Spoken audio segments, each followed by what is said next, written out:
Okay, Rima, when you want.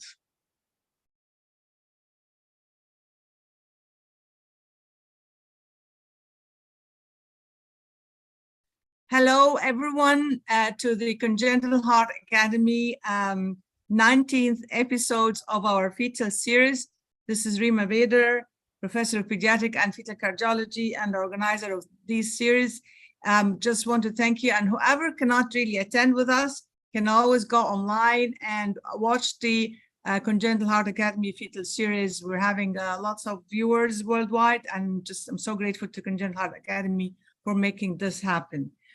Today we have a special series, and we are going to we have 3 speakers, and it goes on chromosomes, rehabilitation, fetal diagnosis of chromosomal abnormalities.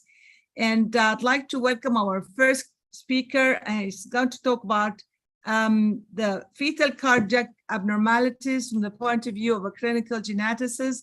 And pardon me if I don't pronounce the name properly. It is Scantino Anesi, and she's a clinical geneticist and pediatric department at Papa Giovanni, Bergamo, Italy. Could you please start, please? You have 25 minutes to share your screen. Hello? Yes, I am. Okay.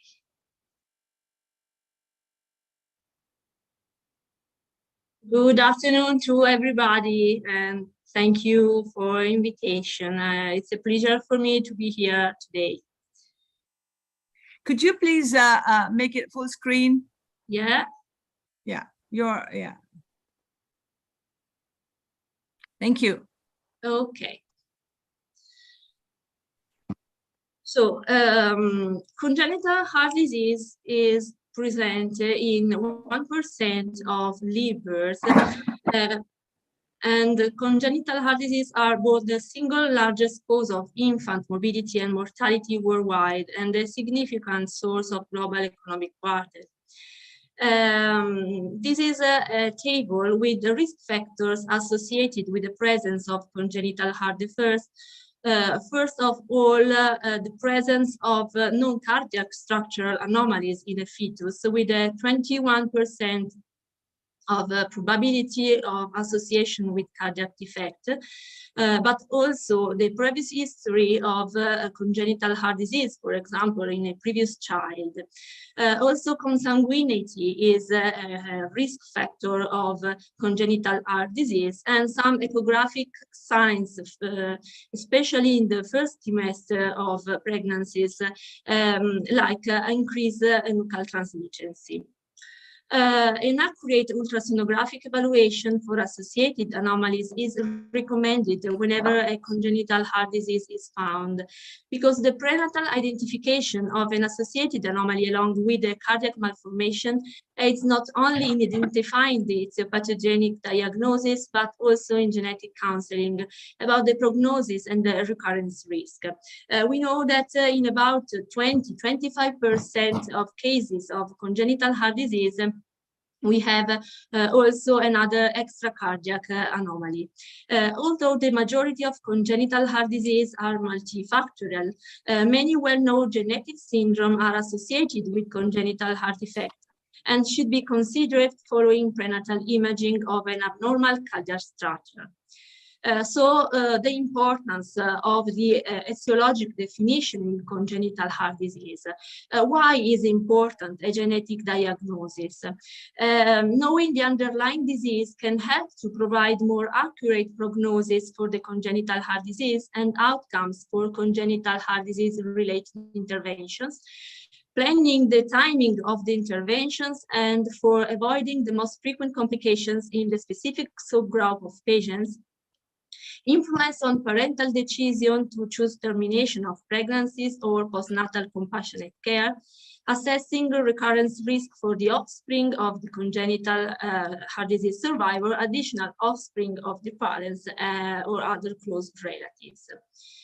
This is a table when you can find how genetic diagnosis has an impact on pregnancy outcome. For example, in terms of mortality, there's a significant difference between pregnancies with genetic diagnosis, 32%, and with no diagnosis. And for example, the risk of developmental delay in the case of genetic diagnosis or medication use. And it's obviously that is very different. A diagnosis of an isolated tetralogy of Fallot, for example, or a tetralogy of Fallot in the context of a DiGeorge syndrome, or in the context of an Alagille syndrome, when you know where you know that a child could have a liver failure in childhood, and so they need liver transplantation, for example, and a tetralogy of Fallot in the context, for example, of a trisomy 18. It's important during the counseling to the couple to remember that neurodevelopmental abnormalities affect 10% of all patients with congenital heart disease, also isolated congenital heart disease, and 50% of patients with severe congenital heart disease, with a spectrum of clinical phenotypes that includes intellectual disability, or only language deficits, or only executive function deficits, and so on. Risk factors are complication of cardiopulmonary bypass, for example, the effects of abnormal physiology preceding repair, and complication of hospitalization, including prolonged requirement of intensive care, for example. The prenatal genetic counseling. Every genetic investigation must be preceded and followed by non-directive genetic counseling with the aim of educating the consultant about the possible condition related to the malformations and the available testing, providing the basis for thoughtful decision-making according to psychological, socioeconomic, cultural, and religious background. Two are the important elements in prenatal genetic counseling: a detailed family medical history and the collection of imaging, exam, and laboratory studies. This is an example of a form that pregnant women fill in before a prenatal diagnosis, where they sign if they have any relatives with, for example, heart problem, or mental retardation, or deafness, or 2 or more miscarriages, and so on. It's very, very important, because in this study of women presenting for prenatal testing related to age or abnormal triple marker screening, the addition of pedigree analysis identified 10% of patients as having previously unrecognized genetic or teratologic risk factors for the fetus, in 55% of which were amenable to some form of testing. When we draw the pedigree, we consider 3 generations. And it's important for assessing ethnicity risk, because we know that some conditions are more frequent in some ethnic group, and assessing consanguinity risk, because the consanguinity confer a high risk of congenital anomalies and also congenital heart disease. It's very important also to ask the couple if anyone in the family has a congenital heart disease, because subclasses of congenital heart disease have a strong familial clustering in first-degree relatives. For example, when we have a mother with atrioventricular septal defect, we have a recurrence risk in the baby of about 14% of have the congenital cardiopathy also in the baby, while for example, if you have a tetralogy of Fallot, this risk is about 2%. And For example, when you have a previous child for an hypoplastic left ventricle, you have a high recurrence risk in the second pregnancy. But in the prenatal genetic counseling, we have two main challenges. First of all, the fact that disease manifestation is characterized by incomplete penetrance and variable expressivity. They measure, respectively, the percentage of cases in which a particular phenotype is observed when the specific allele of a gene of interest is present, and the extent of that phenotype. And the second aspect to consider is that a specific cardiac defect is often related to alteration at more than one gene or genetic syndrome. For example, an atrioseptal defect or ventricular septal defect are common in the most common trisomies, but also you can find it in Ultraram syndrome or in Charge syndrome. Some defects are particular but non-exclusive for some condition, for example, aortic arch anomalies or truncus arteriosus. So it's important a multidisciplinary team in the genetic counseling and the counseling to the couple because every physician has a specific knowledge. It's important collaboration and integration of these knowledges. In a prenatal diagnosis, in a prenatal setting, we have the big problem of the time because a genetic diagnosis is very important, but it's very important to reach a genetic diagnosis as soon as possible. And we know that some congenital heart defect can be identified during early ultrasound fetal cardiac examination, but some cardiac defects are unlikely to be detected so early. And the other aspect that involve the time is the fact that we have a timing for invasive prenatal diagnosis.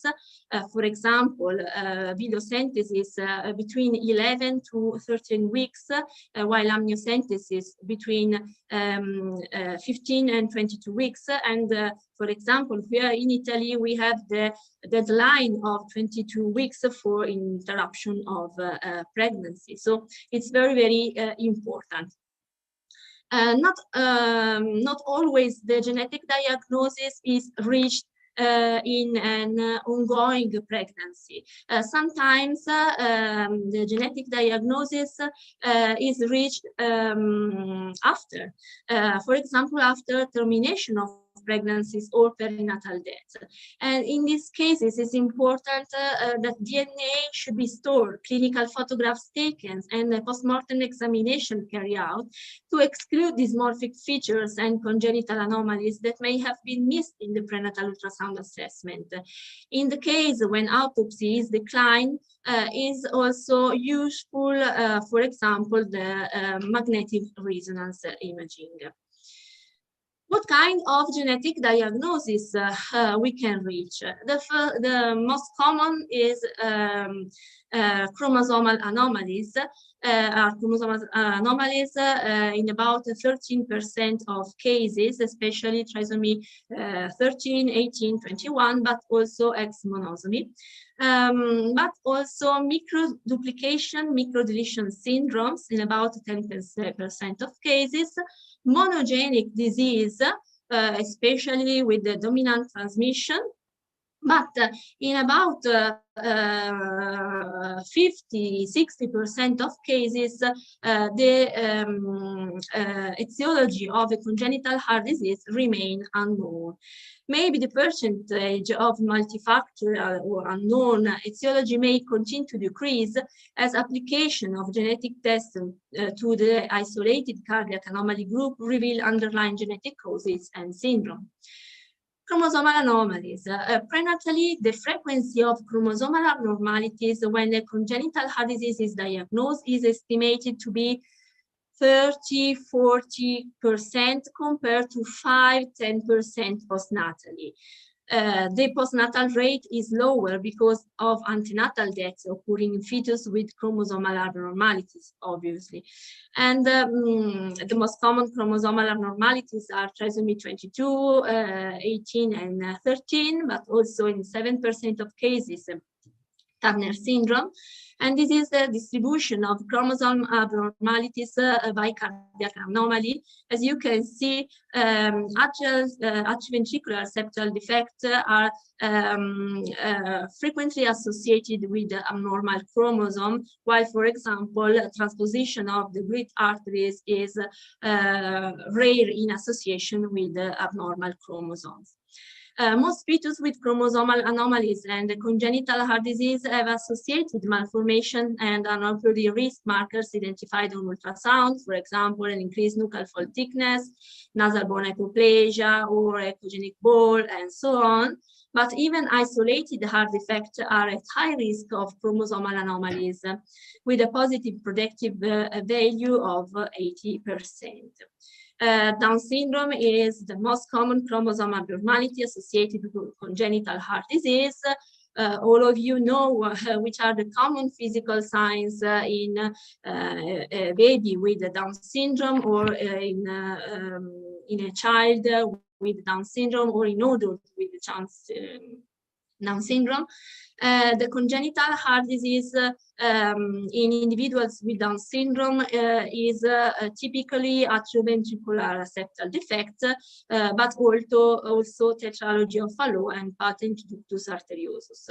The presence of congenital heart disease and the type of cardiac disease and cardiac complication are important for the prognosis of the patients, because they are common causes of mortality in patients, contributing to 13% of death in childhood, for example. And also in Turner syndrome, you have frequently congenital heart anomalies in about 50% of individuals, affecting mainly the left side of the heart, including bicuspid aortic valve, coarctation of the aorta, and thoracic aortic aneurysm. All of you know the features of girls and children with Turner syndrome. For example, short statures, congenital lymphedema, and air anomalies, and scoliosis, and so on. The typical age of diagnosis is in late childhood and adolescence, but also in prenatal age, we have a diagnosis. We can have a diagnosis of Turner syndrome in about 3% of cases.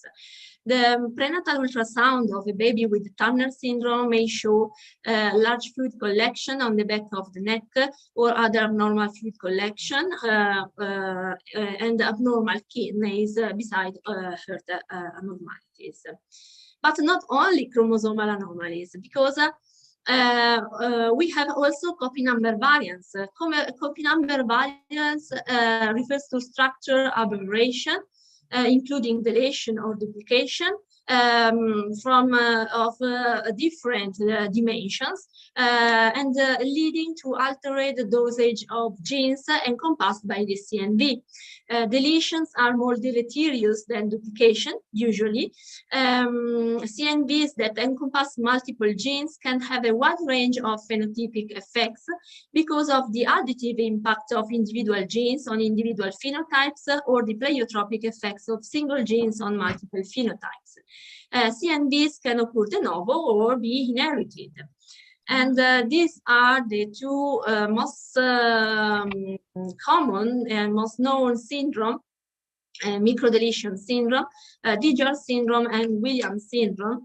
In both these syndrome, we have the presence of a congenital heart disease in about 80% of cases, conotruncal defects defects, especially in DiGeorge syndrome and supravalvular aortic stenosis in Williams syndrome.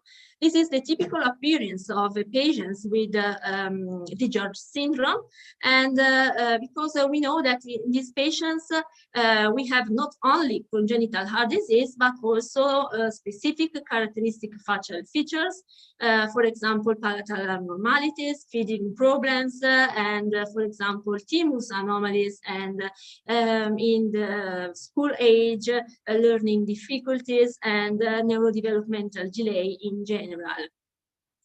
And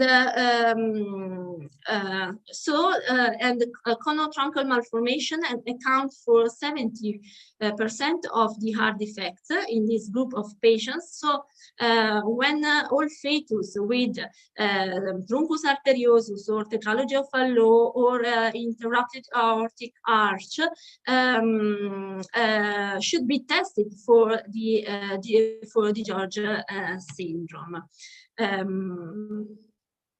And sometimes it's important during the ultrasound exam search for other fetal ultrasound findings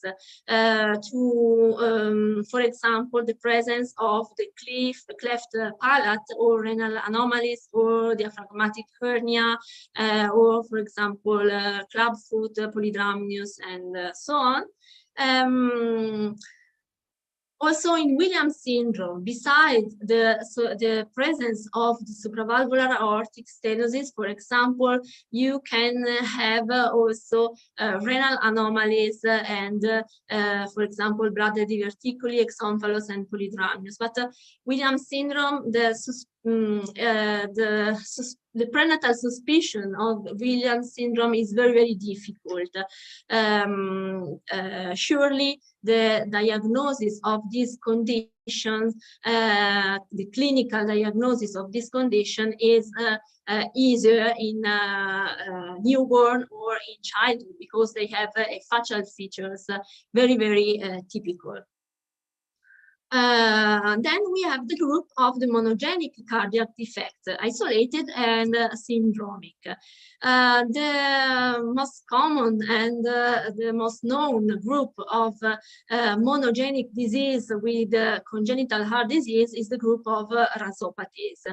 The term rasopathies is an umbrella term in which we include Noonan syndrome, cardiofacciocutaneous syndrome, Costello syndrome, and also neurofibromatosis 1 and Ligius syndrome.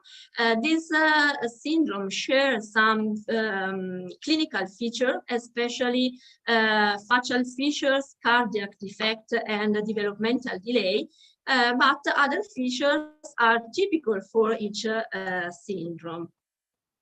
This is the typical appearance of a child with a Noonan syndrome.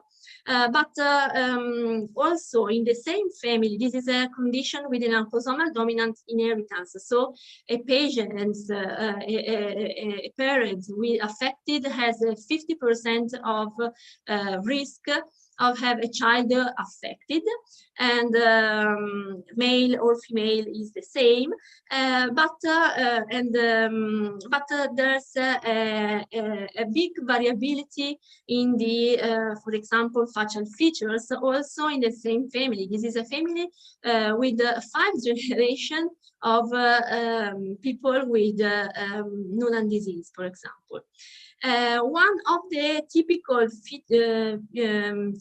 fetal ultrasound finding in Noonan syndrome is surely the increased nuchal translucency, but that usually is higher than 5 millimeters. And also you can find lymphatic, distended jugular lymphatic sacs, hydrothorax, hydroxpetalis, ascites, and so on. Surely other typical features are not evident at ultrasound. This is a distribution of ultrasound findings among molecularly confirmed Noonan syndrome disease newborns. As you can see, 2/3 of Noonan syndrome newborns had only one ultrasound abnormality, and congenital heart disease was the most commonly detected ultrasound abnormality, followed by cystic hygroma and increased nuchal translucency. This is only to show you the spectrum of cardiac abnormalities in Noonan syndrome. Surely pulmonary valve stenosis, but not only, also atrial and ventricular septal defect, also tetralogy of Fallot, and also hypertrophic cardiomyopathy. Hypertrophic cardiomyopathy is seen in up to 20% of patients and can vary from a mild stable form, typically presented in toddlers, to a severe progressive form that presents in newborn or in early infancy. But not only rasopathies, we have many syndromes, monogenic syndromes with cardiac involvement, not only congenital heart anomalies, but also, for example, cardiac tumors, as for example, rhabdomyomas. And it's important look for the clue for a correct suspicion, in a fetus. Obviously, not all features are present during the prenatal age. Genetic testing. So if you consider our DNA as an encyclopedia, the books are the chromosomes, and you can study them with karyotype. With array CGH, you can count the pages in each book, and with sequencing techniques, you can read the chapter of the books. So this is a table with the clinical test used today. And obviously, the sensitivity of test is different for the different types of genetic variation. For example, the gold standard for identification of aneuploidies and chromosomal rearrangement is karyotype, and as a genomic approach. While, for example, for identification of copy number variation, the gold standard is array CGH. Exome sequencing and genome sequencing are not used today in a prenatal setting, but the direction is to introduce them in practical diagnosis in prenatal age. And for example, to identify, for example, we have also fish. That is a technique with a targeted approach. For example, when you have a specific suspicion, for example, of DiGeorge syndrome. The problem of karyotype is the turnaround time. So if you need a rapid assessment of chromosomal anomalies, you can use, for example, QF-PCR or FISH for trisomy 13, 18, and 21, or monosomy of X chromosome. And if they are normal, chromosomal microarray analysis should be done looking for other chromosomal anomalies and microscopic and submicroscopic abnormalities. It's important to include karyotype examination in any case, due to the possibility of low-rate mosaicism and the importance of chromosomal structure analysis for recurrence risk. And this is a limitation of microarray analysis, for example. If a common aneuploidy is strongly suspected, the diagnostic test test should be offered, even when the patient has a negative cell-free fetal DNA test, because a cell-free fetal DNA test for common aneuploidies is a screening test. So a negative result does not completely rule out the possibility that the fetus has an aneuploidy.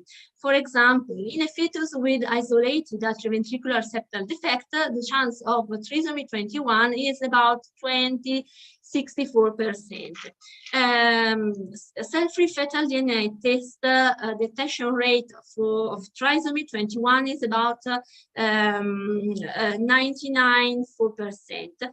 If this test was negative for trisomy 21, so the risk of the fetus having trisomy 21 can be estimated till 1% and is not so low. RHGH is a high-resolution technique. Postnatal studies support a high yield of clinically relevant CNVs in both isolated and congenital heart disease with associated anomalies, with a detection rate of about 3–14% of children with isolated congenital heart disease and underlying clinically significant CNV, while pathogenic CNVs occur in 15–18% of children with extracardiac features. This is a review where they found a systematic review and a meta-analysis where they found that microarray diagnoses the clinical relevant CNVs in 12% of cases, in this percentage are included not only variants implicated in congenital heart disease, but also incidental findings relevant, for example, to neurodevelopment. After excluding DiGeorge syndrome, for example, the remaining yield of microarray is 7%. It's important to remember that in about 3% of cases, we have variants of unknown significance. This is another more recent meta-analysis. They performed a systematic review of the literature studying the incremental yield of microarray analysis in fetal isolated cardiovascular anomalies and calculating the specific yield based on the category of heart disease, with the aim of guiding genetic counseling after assessment of each subgroup of cardiovascular malformation. As you can see, for example, the group with with a higher diagnostic yield is the group of conotruncal defect and tetralogy of Fallot, obviously because here is included DiGeorge syndrome, while, for example, for ventricular septal defect isolated or hypoplastic left ventricle, the diagnostic yield is lower. So in the breast counseling, it's important to explain the couple that it's possible the detection of incidental findings, for example, variants in susceptibility locus for neurodevelopmental disorder, or regions encompassing genes associated with diseases with incomplete penetrance and predisposition to late onset disease, and the variants of uncertain significance, and that microarray has technical limits. Single gene disorders will not be detected by this technique, as triploidies and chromosomal inversion or balanced translocation will not be detected by microarray. In the post-test counseling, it's important, if you have a pathologic result, it's important to describe what is already known about the phenotype associated with the CMV, emphasize the potential for considerable variability in the type and severity of manifestation and incomplete penetrance. And sometimes you have parents that carry the same CMV. That may be also unaffected, or they may have other congenital heart disease. And if you have a negative results, it's important to explain the couple that the cause of the fetus congenital heart disease remains unexplained because patients may wrongly conclude that an identifiable genetic etiology of congenital heart disease has been ruled out. It's not right, obviously, because when you have a normal microarray, you have to search additional findings, and these are a series of, for example, differential diagnosis to be considered. If the conventional, so we know that conventional diagnostic approach in prenatal setting explain about 40% of congenital anomalies. Now the attention is for whole exome sequencing that has a diagnostic rate in postnatal period very high, about 40%, but in prenatal period is the diagnostic rate ranged from 6 to 57% according to the course of patients, obviously. And as you can see, in fetus with cardiac congenital heart disease, the detection rate it's high. When cardiac congenital with cardiac defects are associated with other anomalies, the detection rate is very, very good. But the gross problem, the big problem of whole exome sequencing is the lack of prenatal phenotyping and the possibility of variants of uncertain clinical significance, as in microarray analysis, for example. An alternative should be gene panels, but it's not right because if a focused approach is chosen as the method of advanced genetic testing in the setting of normal microarray, in this study reported that 36% of pathogenic variants would remain undetected. Why? Because in a prenatal setting, essential clinical symptoms may be impossible to detect in the fetus. So it may lead to analysis of the wrong gene panel, and this is a problem, obviously. So this is not a good technique in prenatal setting. Whole exome sequencing is the future of the prenatal diagnosis, and we hope that in a few times we can use it. Thank you for your attention. Thank you so much for a beautiful presentation, and the floor is open now for discussion. Yeah, we have any questions?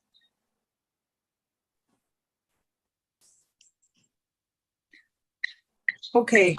I have one question. Sorry. In talking about the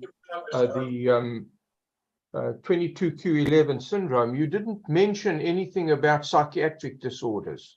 I was given to understand that there's up to a 25% incidence of major psychiatric disorders in the 22q11 syndrome. Sorry, I don't understand. Are there psychiatric disorders in the 22q11 syndrome group?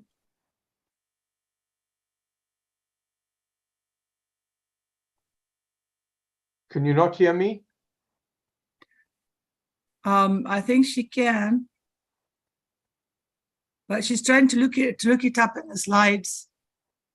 I didn't see the psychiatric disorders mentioned there. Maybe you missed it. No, they were not mentioned. That's why I'm asking about them. Yeah. In 22 deletion syndrome, I don't know. It's okay. It's okay. In 22 deletion syndrome, we can have psychiatric. That's fine. Yes, can you continue, please? Yes, you're saying that in in 22q we can have psychiatric disorders. you can have psychiatric symptoms in about 20% of cases, but this usually is a manifestation in adolescence and or with the adult onset. In the childhood, you usually have intellectual disability or autism spectrum disorders. Psychiatric is a complication in the adulthood, especially. I was also given to understand that the average IQ of the 22q11 group was in the range of a mean of 80%. Do you have information on that? No, sorry.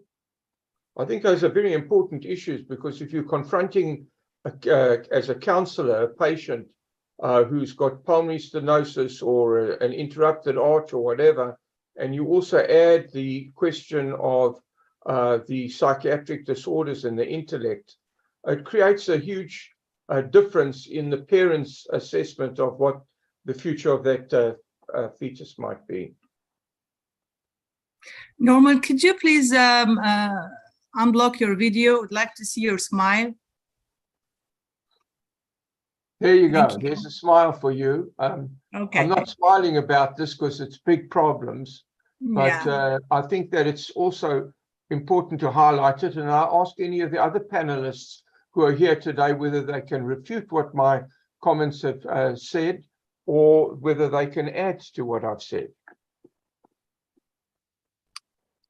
I can add to this. This is something that I always mention to the families. And I think sometimes this is actually one of the more shocking things for families. They can understand some learning disabilities, but the psychiatric issues are sometimes that's for them what will make the difference between them wanting to continue pregnancy or not. So this is something we discuss all the time. Anesa, I just want to say that the 22q, I have 3 syndromes with it, the villocardiofacial, the other things. So when we talk about 22q and the psychiatrics, is this the 3 of them? All 3? DiGeorge, villocardiofacial, and Sprinson syndrome. So all have, they can all have the same, there's no difference when we counsel? No, it's the same thing. It's only the different name, but the syndrome is the same. Now it's also no catch-22 because it's an acronym of congenital heart disease, thymus aplasia, and so, but this is the same. Not always. This is not always is the same from a genetic point of view, in the sense that sometimes you can have a typical deletion that you identify, for example, with FISH analysis. In some cases you can have a deletion more wide, and so or little, and so you can and so FISH is not always able to recognize the syndrome. So, for example, in a prenatal setting, is preferable to perform a RAGE-GH and not FISH, because when you have a negative FISH, it's not exclude the possibility of to have a deletion of 22, because if you have a fetus with an atypical deletion, you can find it with FISH, while with the microarray you find it, and you can define the breakage point and define better the phenotype. It's all autosomal dominant, or you have variants for that 22q deletion? Sorry? Is it all autosomal dominant, or we have variants? It's autosomal dominant. It's autosomal dominant. So, and you have 50% of risk to transmission. But his penetrance is almost total, but you have a high variability in the expression of the phenotype. So often we have a diagnosis in a fetus, and then we have a diagnosis of one parent that is affected, and he didn't know to have this condition, obviously. But when you ask the history family, it's very important to ask, for example, to the parents if they have learning difficulties during the school, or if they have recurrent infections, for example, and it's important to hear their voice, because typically they have a nasal voice, and so on. So in the prenatal counseling, for example, when you have a fetus with a tetralogy of Fallot, it's very, very important to look very good at the patients, the face, but also their history. Thank you so much. I wanted to, first, I'd like to welcome new panelists joining us. And I think we have lots of people joining today because it's Normal Silverman's 80th birthday. So worldwide, we'll say happy birthday to you, Dr. Silverman. And going back to the questions that we have now, simply, we want, I mean, I've been talking to geneticists now, everybody's saying, let's do whole exome sequencing. I mean, it looks like to be the answer to everything, right? But from what you're saying, I mean, you want us to go back to step by step, do chorionic venous sampling, do amniocentesis, plus or minus NIPT. So as a non-geneticist, how would you ask us to proceed if we have doubt, which ones we do? Like NIPT is known over five diseases or so. And what would you do? I mean, if I am in the clinic and I want to counsel or get more, I have some doubts and I want to do genetic testing, what will I ask for? Worldwide, because not everybody, someone is saying think of the non-rich countries, low-income countries, from Muhammad Abu al-Majd, he's saying that. So please, in Africa, let us know. So can we make it simple and go from low-income to high-income countries?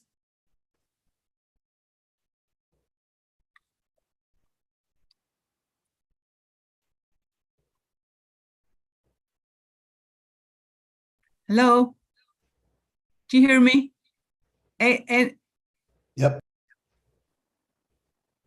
Hello? Do I have to repeat the question? No, that's a tough question to answer. Of course, the sophisticated tests may not be available in those countries. And I think the most important part of this talk, from my point of view, is the question of this team approach. I mean, that's what you have to set up with before you do anything, because I think certainly as a fetal echocardiographer, I rely strongly on my genetic counselors to tell me what I need to do. And I don't actually ask those questions that you've just asked. I have my genetic counselors answer those questions for me. But you have some people don't have any genetic counselor or geneticist in the clinic. So you are doing everything on your own. Yeah, well, but then they may not have access to all of these very expensive and sophisticated tests. So we go back to recurrence risk. We go back to the old NORA table with recurrence risk, right? Mm-hmm. We need to have an answer to the question to the people like, okay, what about the table for recurrence risk? Can we go back to that one, please? Remember, if the mother has VSD, if the father has VSD, what will happen? Can we go back? This is a very important table that I think everyone should look at and really study it hard while counseling, if you don't have a genetic counselor on board. Can we go back to that slide? It's a beautiful slide. Okay, what slide? Okay. At the very beginning, the recurrence risk with the congenital heart disease. Okay. I think this will be our last question, and we move to the next talk.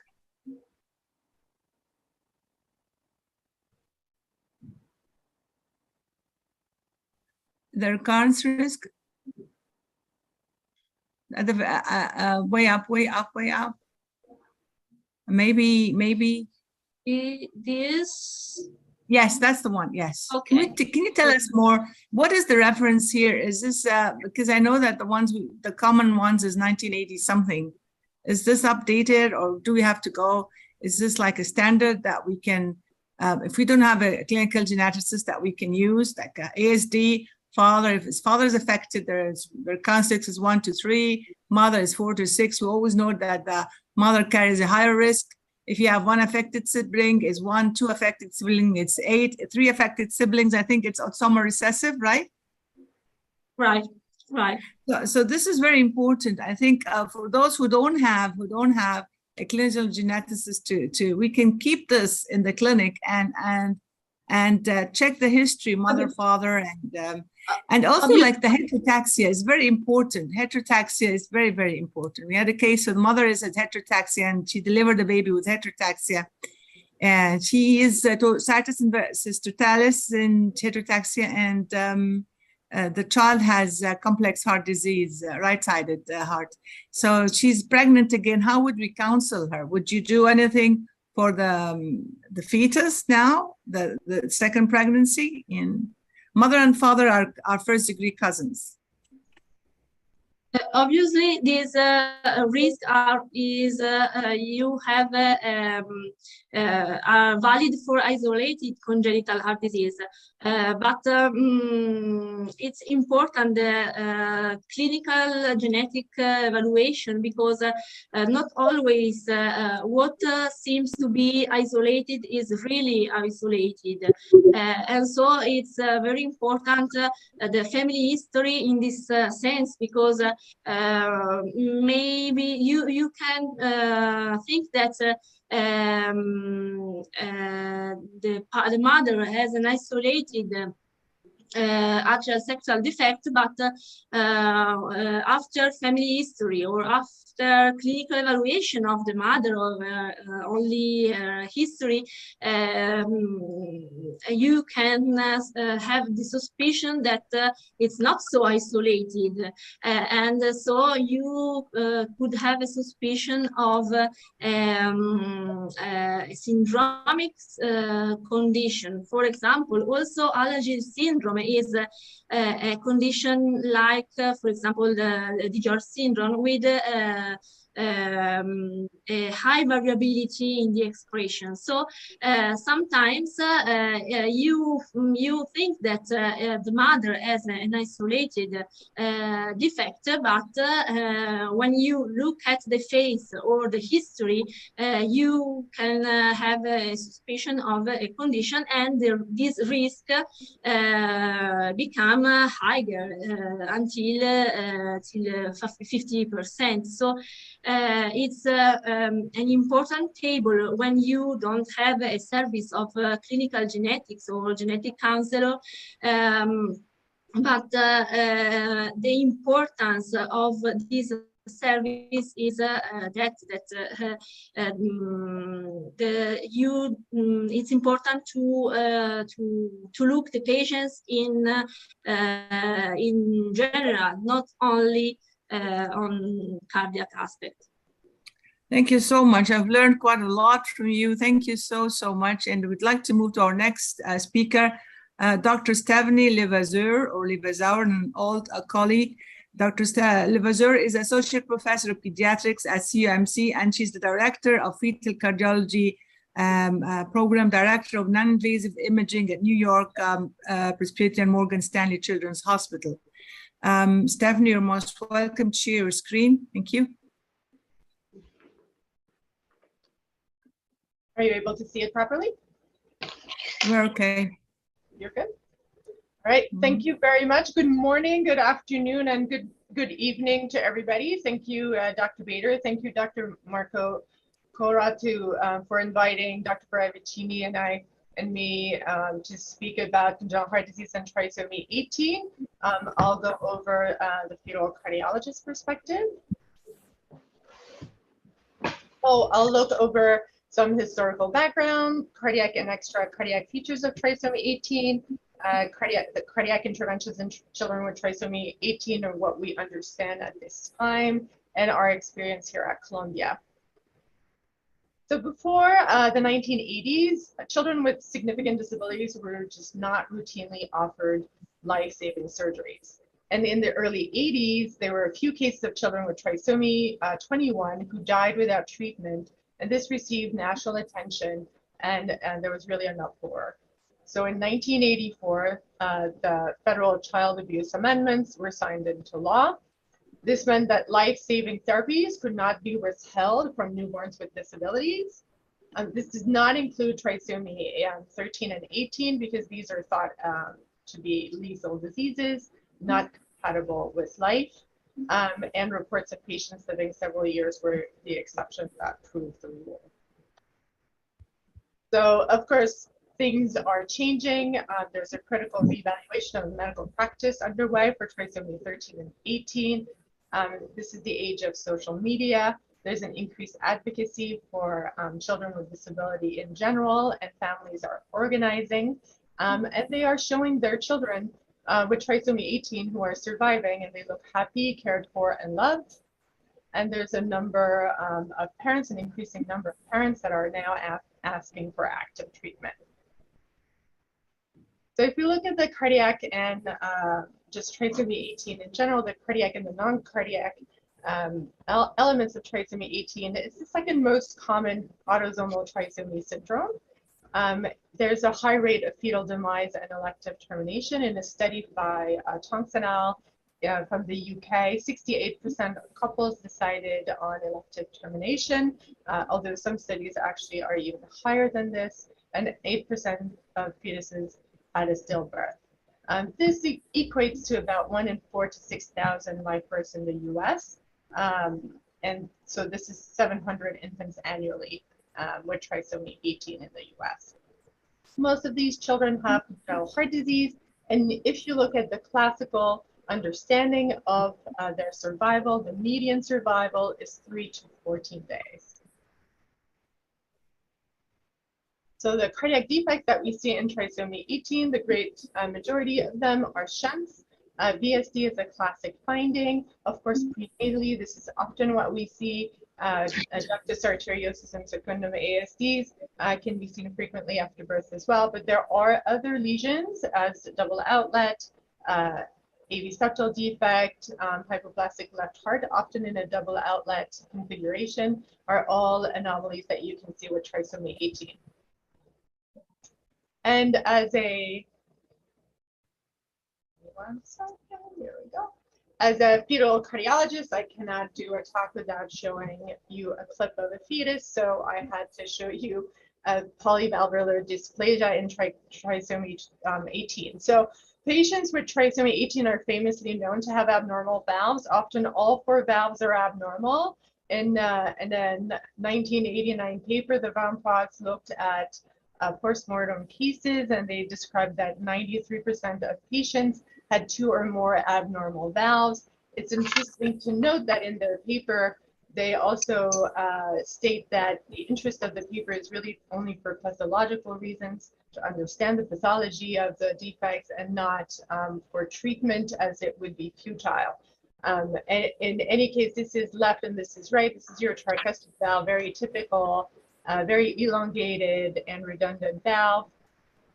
And you can see as we come up, we see the semilunar valves, and even the semilunar valves look dysmorphic and with redundant leaflets. And this is very typical for trisomy 18, actually a large defect, a ventricular septal defect, as you can see here.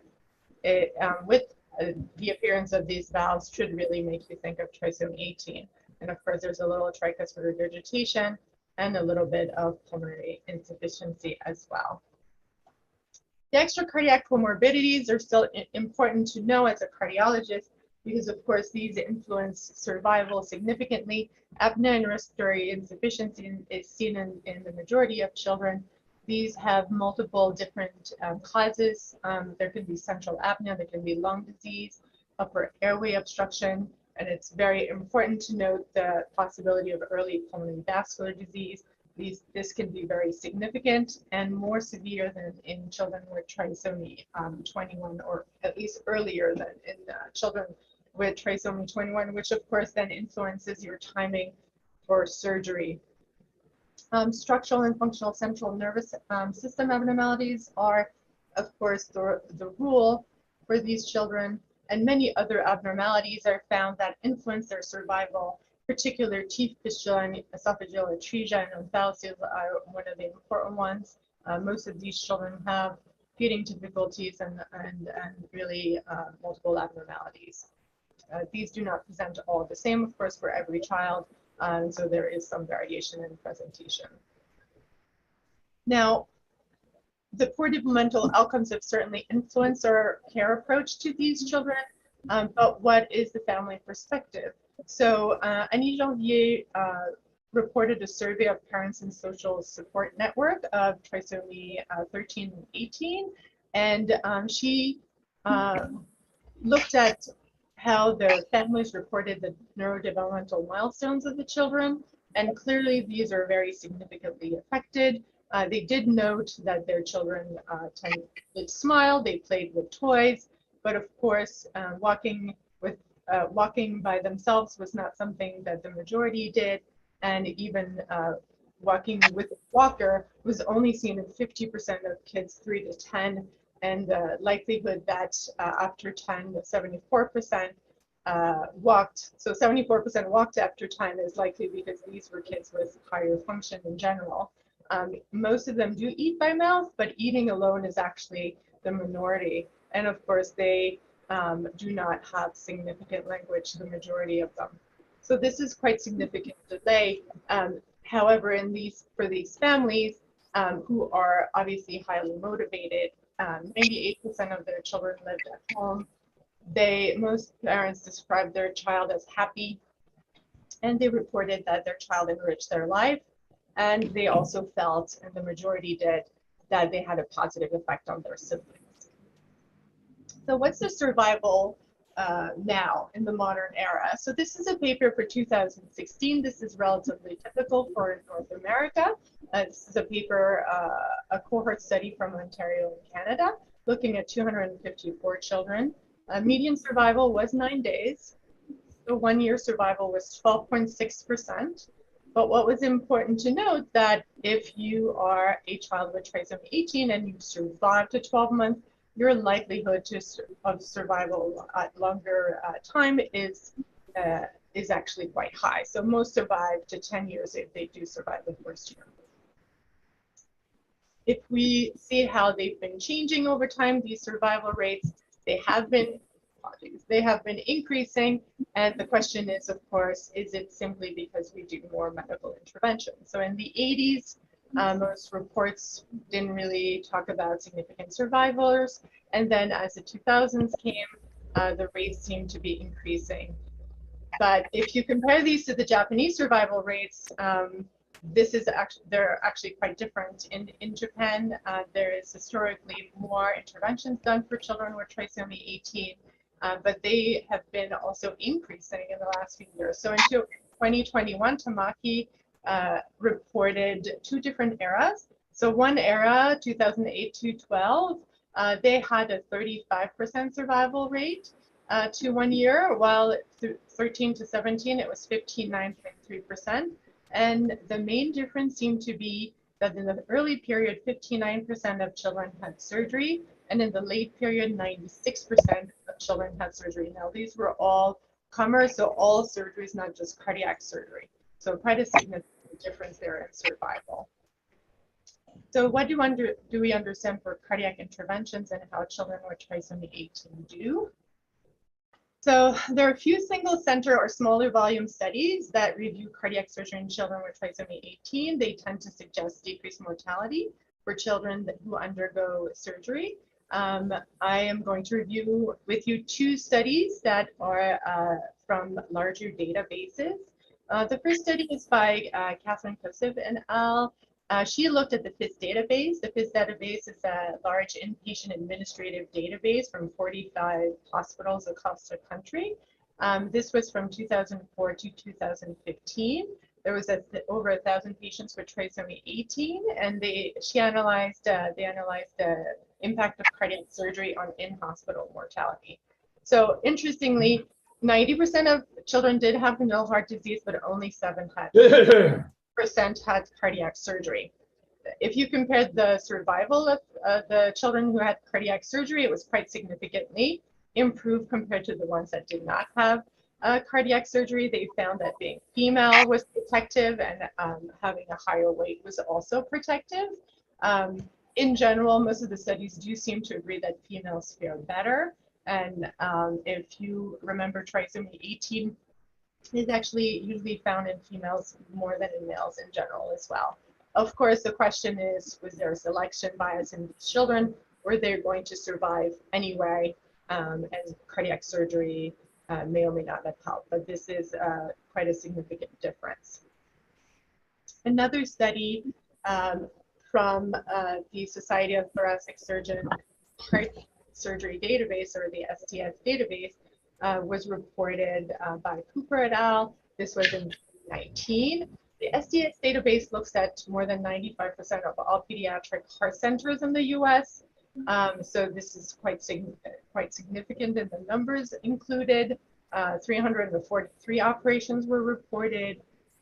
Children were 3.7 months. In average, their prematurity was high. Their weight was low at 3.5.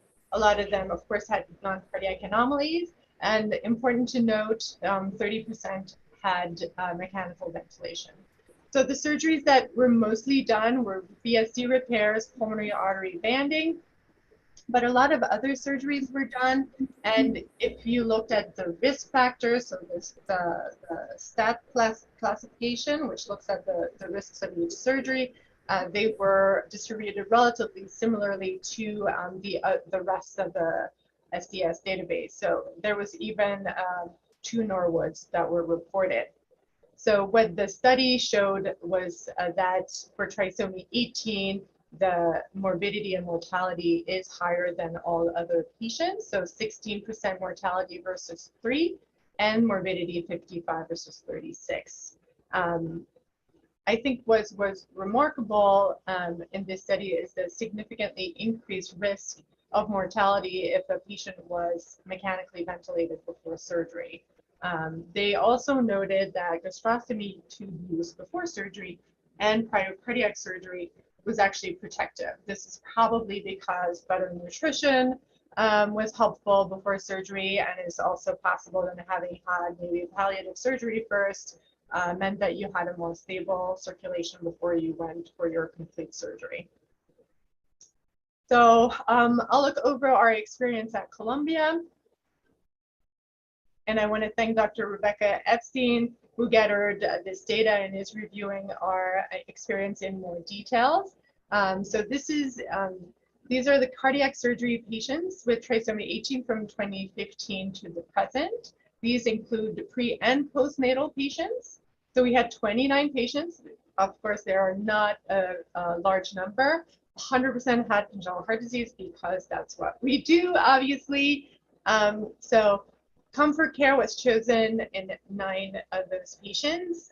They had shunts or more complex defects. 2 families decided not to do cardiac surgery for their children with large VSDs because they were clinically well. And there were 3 patients who did not need surgery. So we planned surgery for 15 patients, and 12 were indeed performed. 3 patients did not have surgery because after evaluation of their pulmonary vascular resistance, they were found to be elevated and the risk was felt to be too high. And this is a very important notion for children with trisomy 18.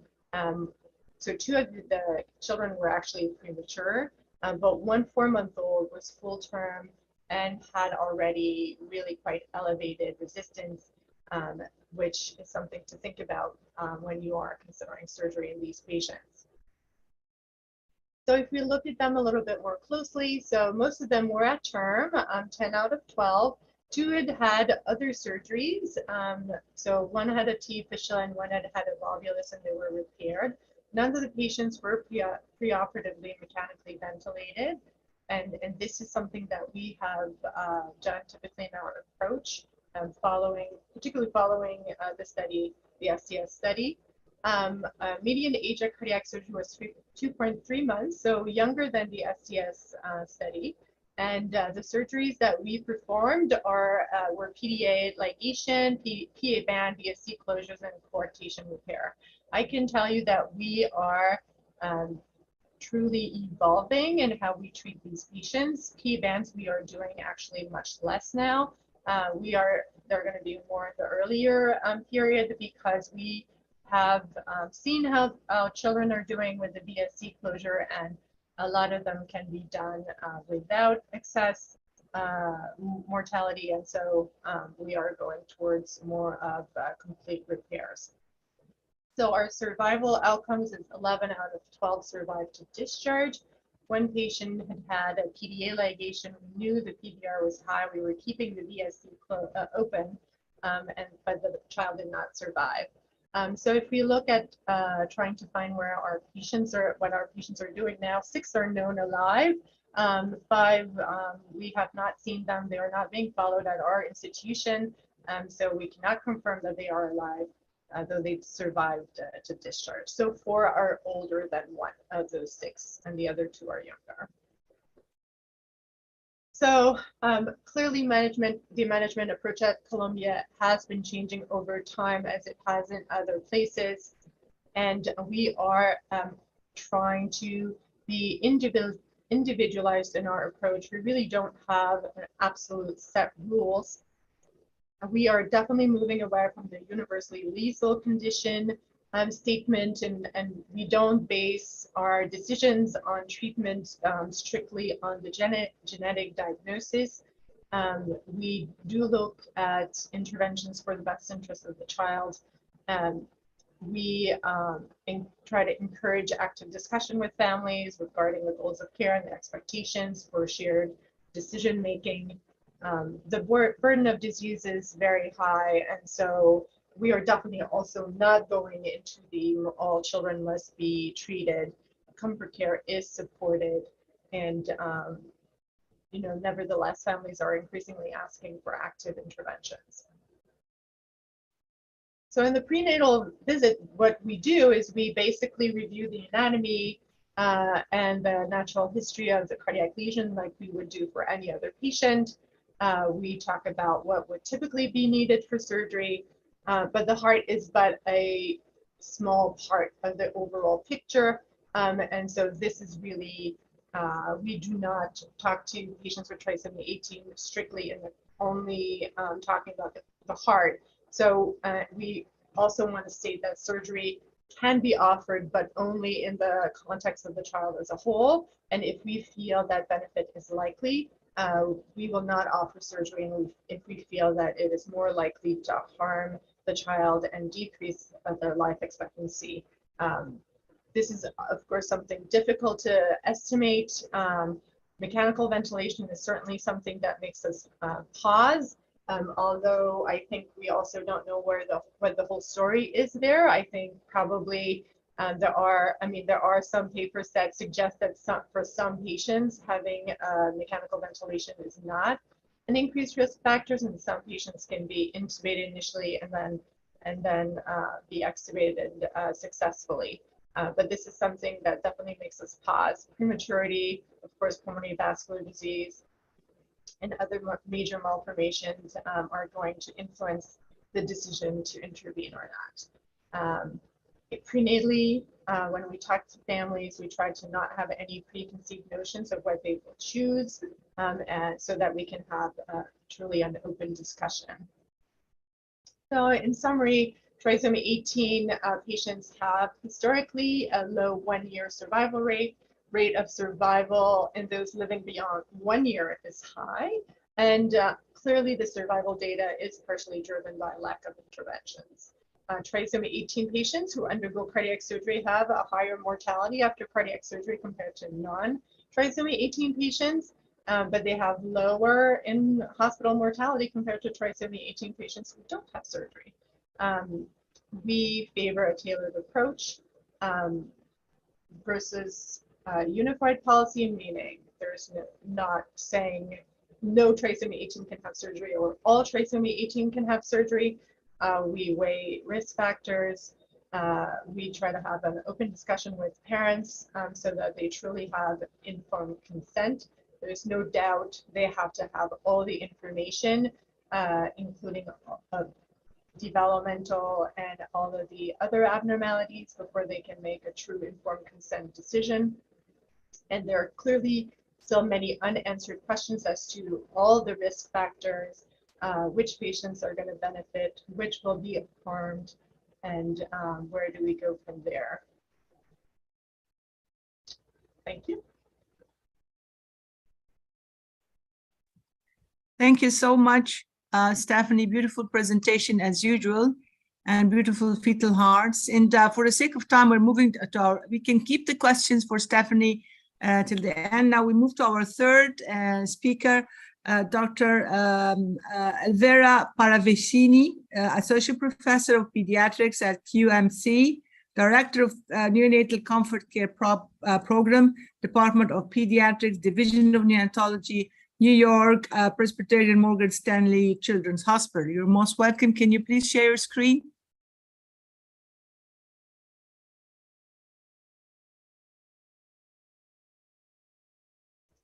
Looks good. Elvira, we cannot hear you.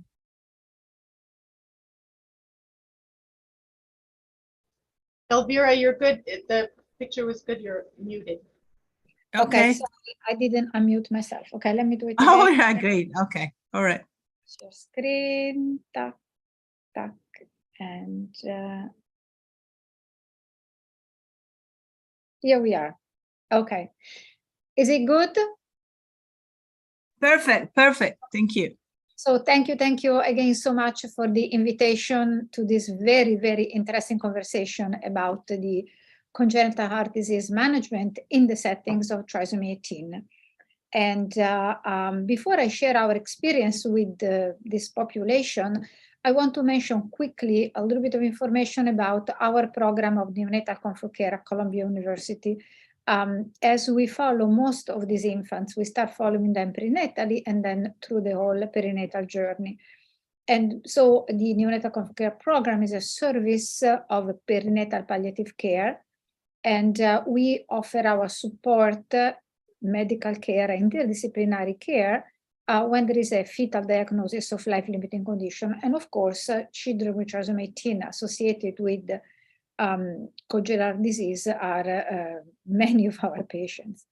You see here a picture of our team, which includes 2 nurses, a social worker, a manager, and myself as a medical director.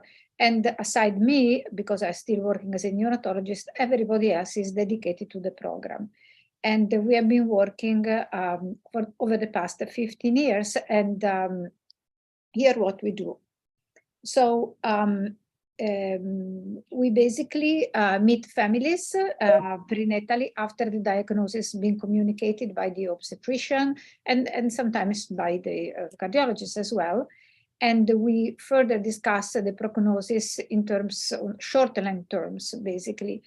And we offer options for the postnatal care according to the specific diagnosis, prognosis, and family preference.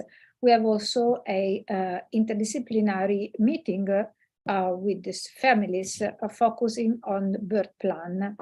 And we offer eventually long-term bereavement follow-up in case of a neonatal demise.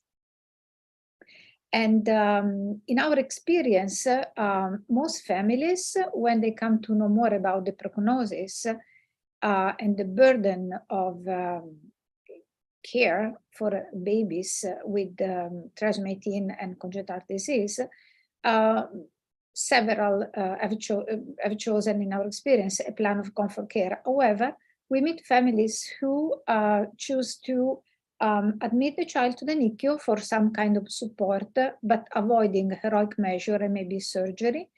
Others, as Dr. Levasseur mentioned before, more and more over time, they ask for full support and cardiac surgery, obviously if indicated and if the infant is a candidate for that. Now, it's important to say that when a family elects full intervention, our team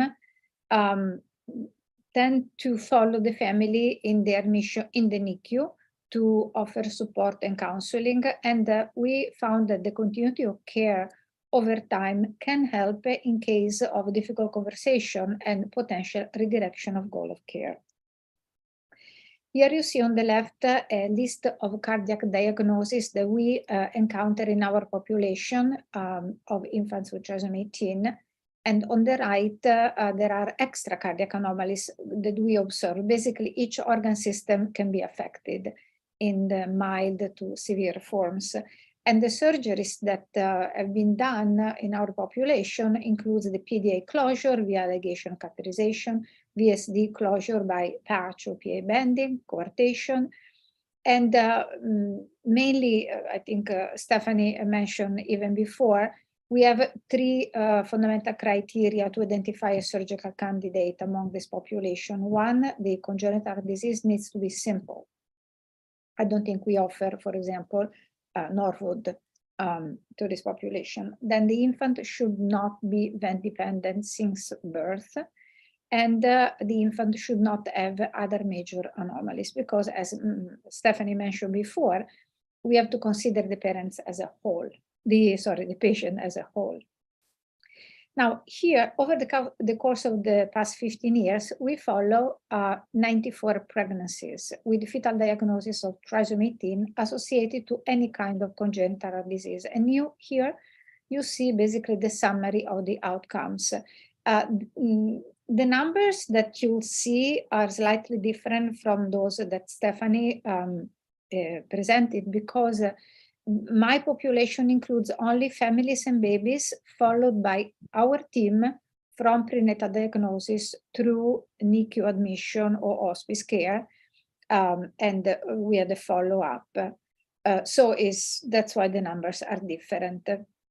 Anyway, if you look at details in this summary, you see that, as expected, about 1/3 of the family of the babies of the pregnancies ended up in fetal demise. Then you see 23 families who elected admission of the baby to the NICU, and in 4 cases, the family decided to redirect goal of care to avoid the burden of intensive care, and those infants died within hours of days. Among the 19 infants admitted to the NICU, 10 underwent cardiac surgery and 6 of them are currently alive. And the other 9 babies admitted to the NICU for supportive care did not receive, were not offered, let's say, a plan of cardiac surgery, or parents decide not to go that route. And we'll go in detail later on about these cases. Then we had 27 families who elected a plan of comfort care, and all these infants died within days, weeks, or months of life. And so from this summary, you can already see that we had an overall perinatal mortality rate of about 86%. However, when we consider the subgroup of infants admitted to the NICU and looking for or asking for and obtaining cardiac surgery, the mortality rate is only 40%. Now, talking about the group of families and babies who underwent the journey for comfort care, here what we offer. So we have we develop specific guidelines to achieve 3 goals: comfort of the baby, respect of the natural length of life, and support for parents. Those are families who decide not to terminate the pregnancy, and so they're very invested in respect the natural length of life. So the first element, as you can imagine, is bonding, and we offer plenty of bonding in delivery room and in postpartum, mainly via skin to skin. These babies don't go to the NICU. We keep them in postpartum with the mother. Now, this is one of a baby of our, it was a UGR little girl with a double outlet right ventricle and trisomy 18, of course. Feeding is one of the few pleasures for babies, provides comfort, a bonding with the family. So, for example, the baby on the left had trisomy 18 complicated with the single ventricle epiplastic left heart syndrome, and he lived only 48 hours. However, for the length of his life, he fed very well by bottle.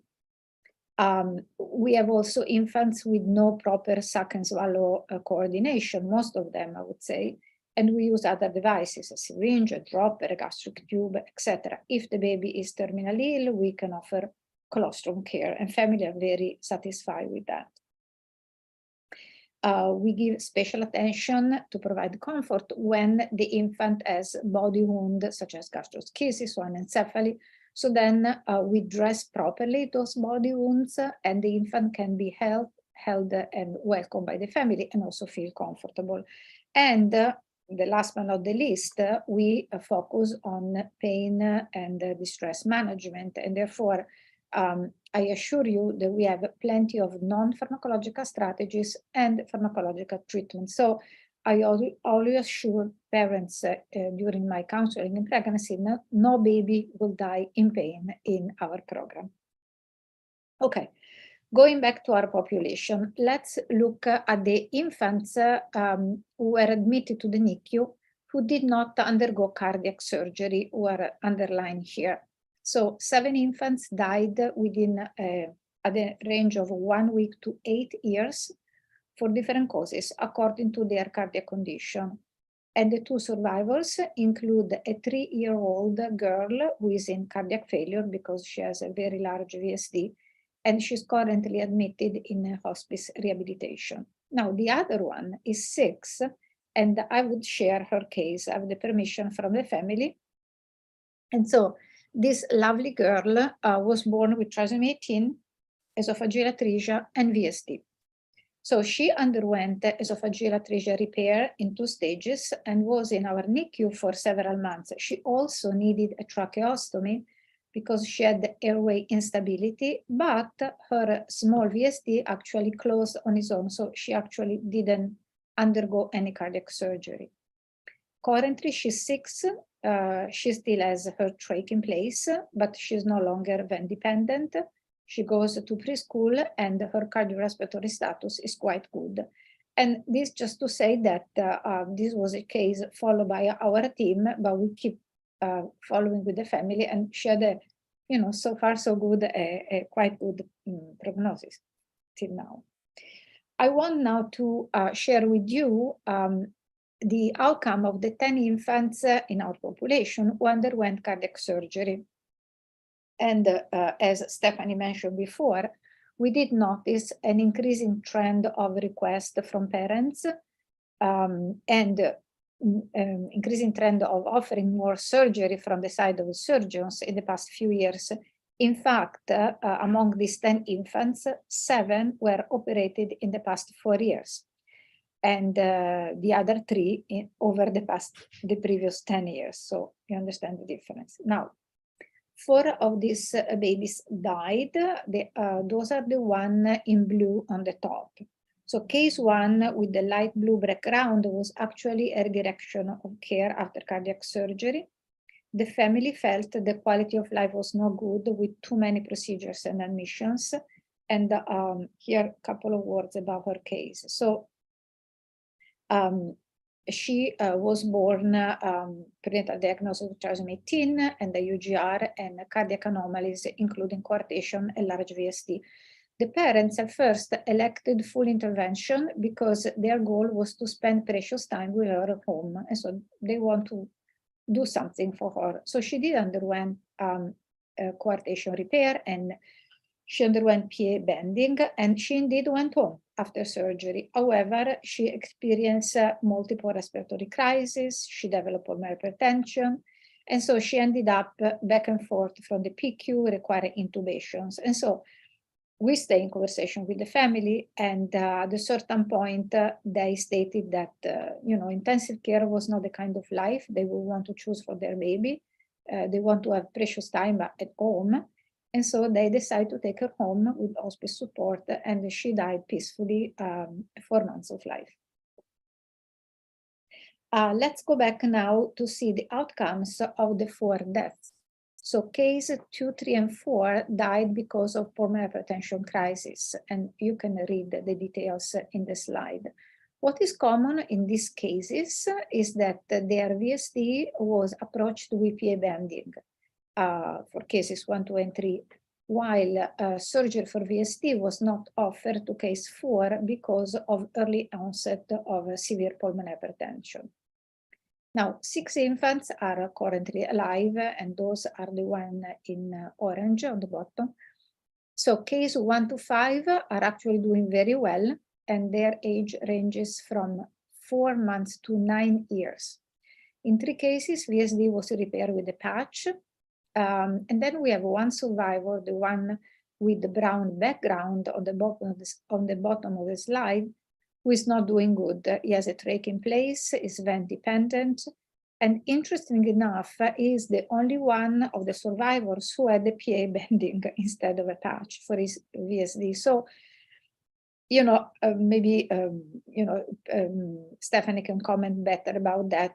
For this observation, looks like PA bending was associated with poor prognosis. However, we should review these cases a little bit better before coming to this conclusion, because it's also possible that in some cases open heart surgery was contraindicated, and so PA banding was offered as the only possible choice.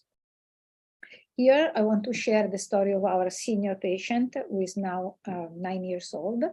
So she was prenatally diagnosed with mosaicism, trisomy 18, and a PDA, and her parents elected for full intervention. So our team walked with them along the journey with frequent conversations regarding the goal of care. And early on, she was really stable. She actually went home at 2 weeks of life with oxygen supplementation. However, over time, she started developing respiratory crisis. She went back and forth from the PICU. She needed to be intubated very often. And so I remember that at that time, she was about maybe 6 months old. In conversation with our team, the parents were very concerned regarding the poor quality of life, and actually were considering transitioning her to palliative care. At that point, though, she had clear signs of overcirculation because of her PDA, and the PICU team proposed a PDA closure and a trach placement at the same time. So the parents consented to the PDA ligation, but they declined the trach because, again, they stated that, a life attached to a machine was not the kind of life they wanted. So good news is that she underwent her PDA ligation via catheterization. She improved.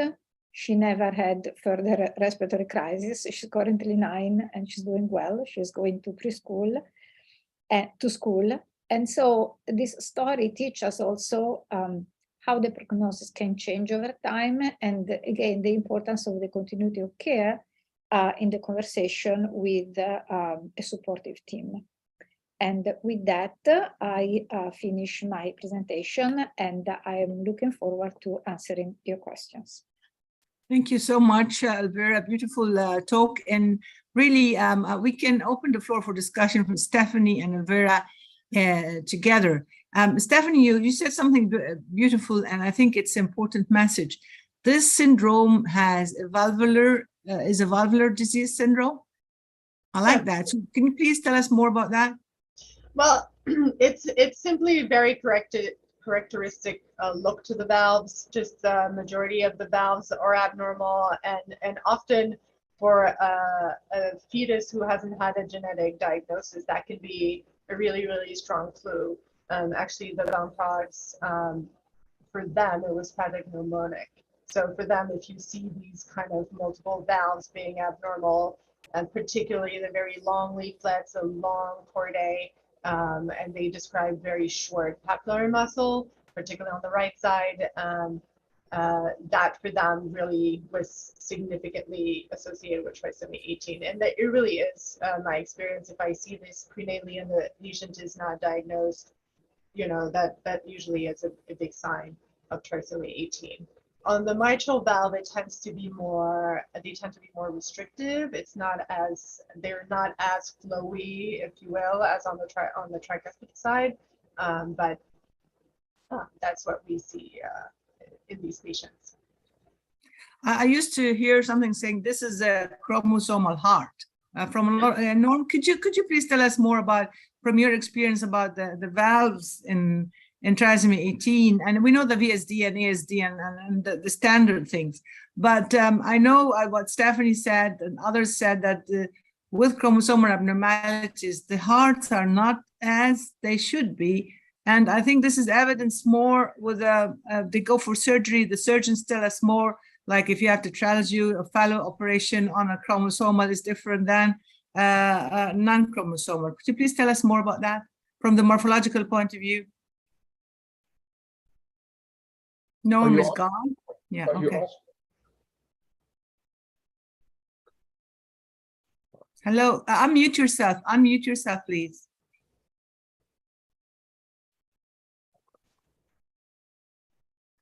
Are you talking to me, Rima? I'm talking to you. I'm talking to you. Yes, please. Yes. Morphological assessment of chromosomal abnormality hearts.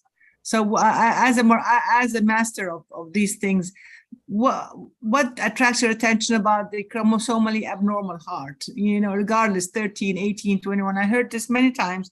As Stephanie was saying, that the valve, the AV valve on the right has a peculiar shape, and the mitral valve on the left has subtle changes or subtle things that only experienced people would notice. No, I have no further comment on this, Rima. Sorry. But do you believe in that? Yes, I do. Okay. I think Stephanie has articulated it perfectly for us. So the message is that yes, and these hearts are abnormal. Stephanie, were these patients antenatally all had genetic testing? And what type of test they had? No, they didn't. They didn't. Some of them, it's a postnatal diagnosis. Some of our patients were transferred after postnatal diagnosis. Many of them did have. Sometimes they do the cell-free DNA, and that's enough for the family. It really just depends. The percentage of diagnosis prenatally really varies, but a lot of these patients, as you know, have so many other abnormalities. They have birth restriction and other, clear abnormalities that make the suspicion very high, but it's not universal. I would like to comment, maybe now that Elvira and I both presented our patients, or kind of the experience at Columbia, a little bit of comments about the PA band and the surgery. So I presented our experience from 2015 on, so it's a much later time, and we have quite evolved since the early period where we were truly offering mostly PA bands. So as I mentioned, the PA band patients, we realized we were doing a palliation, we were not giving them the best circulation, and so we really moved away from doing that unless we feel that there's really other contraindications to surgery. So we really now favor full repair, and that is why the numbers were a little bit different too, because Dr. Paravicini was talking about a little bit of an earlier era. There's no question that what we're doing with these patients for surgery is evolving, and I'm sure if I talk to you in 5 years, we would be talking about completely different things again. Thank you. Simona, do you have any comments? Yes, I have two short questions for Dottoressa Paravicini and Stephanie. For the case about pulmonary hypertension, the babies with only pulmonary hypertension was not offered the surgery. Do you offer the drugs like sildenafil or not for these patients? Because I have a similar case in Italy, and we are not agree about to offer not of the drugs because they are very expensive and the prognosis is not long of this baby. And the second one is about the hypoplastic left heart syndrome. Here in Italy, we have not a strong palliative care program. So I'm curious to know how many family in your hospital choose the palliative care program and not the surgery. And if you offer this to everyone or only in the case of high-risk cases? So your second question, you're talking about hypoplastic left heart syndrome, not Yes. in relation of trisomy 18. Yes, if you have time, you can ask about this one also. So Well, then you complete my. So we publish myself, Dr. Axel and Glickstein a couple of years ago a paper again about the 10 years review of families with expecting a fetus with the hypoplastic left heart, and we calculate 13.5% families from that population who decide to go for comfort care. However, in the past few years, this is much less than before as a choice. Stephanie can talk about whether or not we give the choice. In the past year, we had 2 cases of 2 families asking for comfort care with hypoplastic left heart. yeah, so for us, when we see patients prenatally, we do offer them all the options. So if it's before 24 weeks, in the state of New York, 24 weeks is the limitation for termination. We'll offer them the option of termination of full therapy or for comfort care. We're really, following the reasonable parent standard. It is still acceptable for some families to not opt for treatment because of this life-threatening condition and the high burden. It's changing. Obviously, it's clear that 30 years ago, many people thought that that was the best option for these children, and it's moving. People are typically moving away from that, but at this time, we are still offering this option.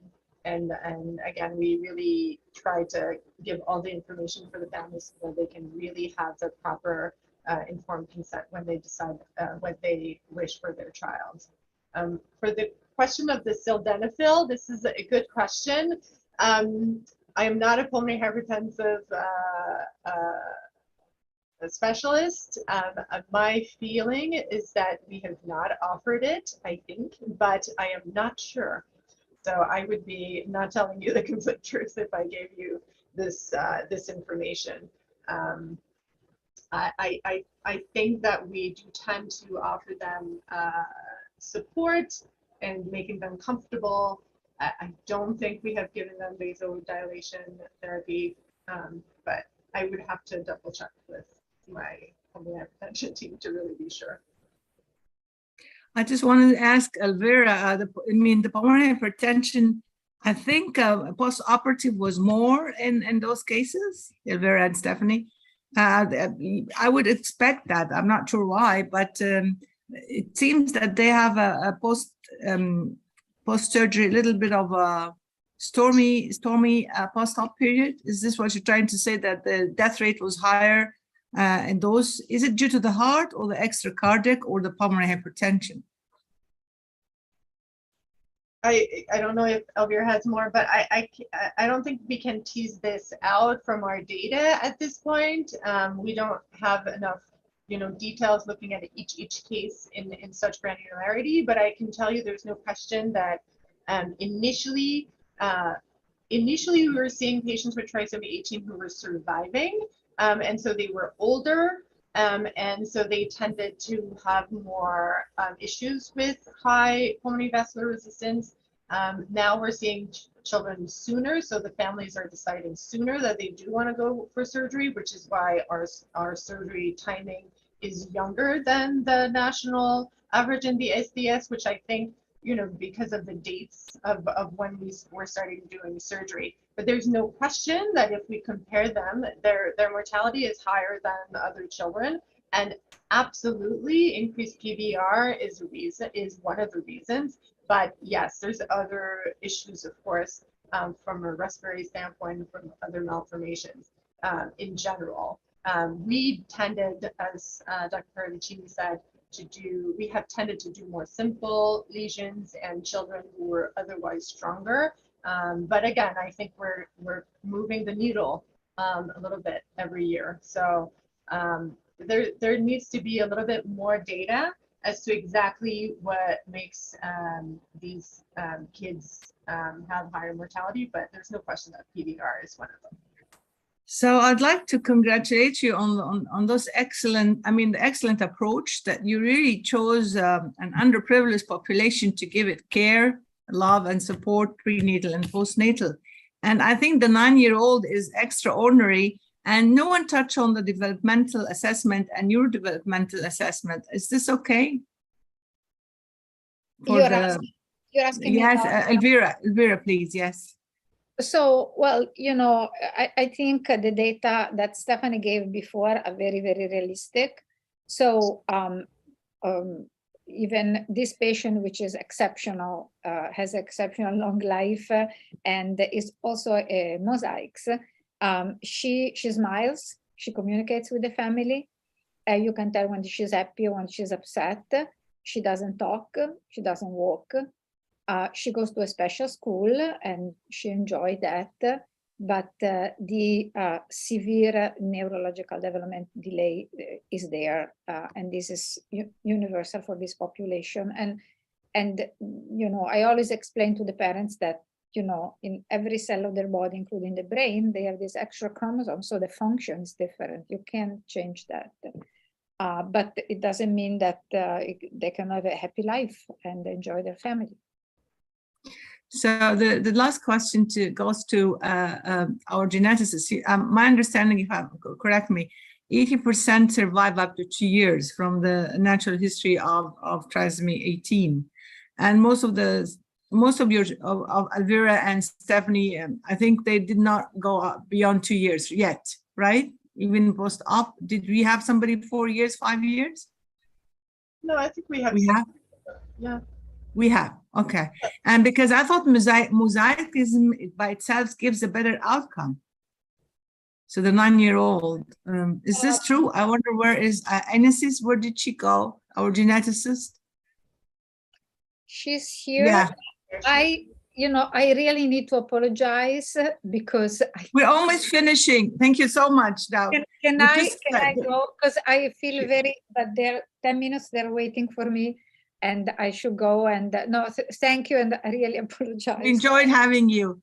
And is this mosaic? If a child is mosaic, like this one who lived till 8 years, if you have a mosaicism, then is this a better prognosis for trisomy 18, or I know for 21 for others? So is a good omen to have a mosaic baby? Yeah, when you have a mosaic baby, the prognosis is better.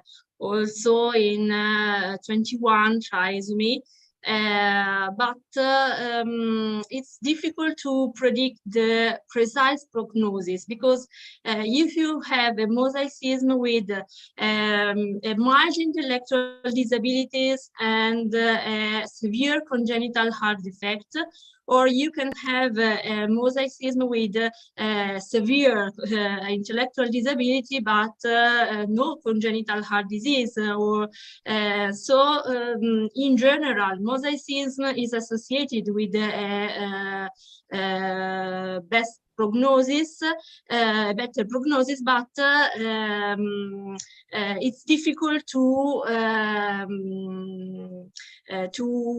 have a precise idea in prenatal setting, for example, because if you don't have anomalies at the ultrasound, it doesn't mean that the baby will not have a developmental delay, obviously. Also, if you have no abnormal ultrasound findings in the brain, for example. Thank you so much. Any more questions before we conclude? Okay, I'd like to thank all speakers and panelists, and I hope whoever did not get a chance to attend our series, we have them online under Congenital Heart Academy Fetal Series. And we'll see you in 4 weeks' time. And thank you, and have a very good day, a good night, or wherever you are. Thank you. Happy birthday, Dr. Sullivan. Bye-bye. Thanks to all. Bye-bye. Bye-bye. Thank you.